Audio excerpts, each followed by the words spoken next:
Palitan po ninyo ng kaaliwanan ng Espiritu Santo ang kanilang kalumbayan, ang kanilang dalamhati sa oras na ito.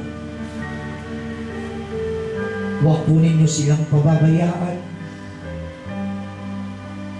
sapagkat naging mabuti silang magulang sa kanyang anak. Naging mabuti silang kapatid sa kanyang.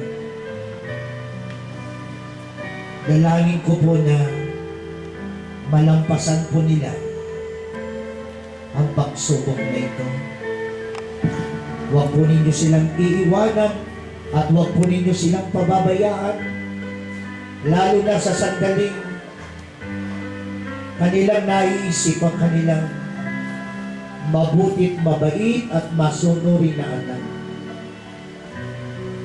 Sa oras na ito, wala po kaming inanakit, wala po kaming sama ng loob.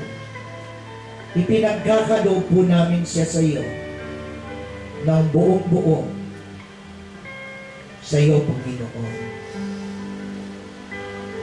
Sa oras na ito, bago po natin awitin ang itinurong panalangin ng Panginoon, basbasan po natin si Brother Alkin ng banal na tubig o holy water.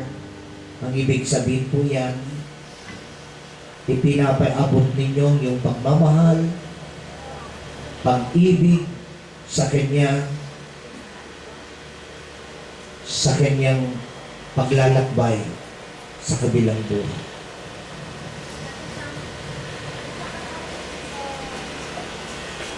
Muna na po rin kay Ngari, iba po rin kapatid, apo, pinsan, tatlo po. Ang ibig po sabihin niyan, pinapaabot, pinapadama natin ang pagmamahal natin sa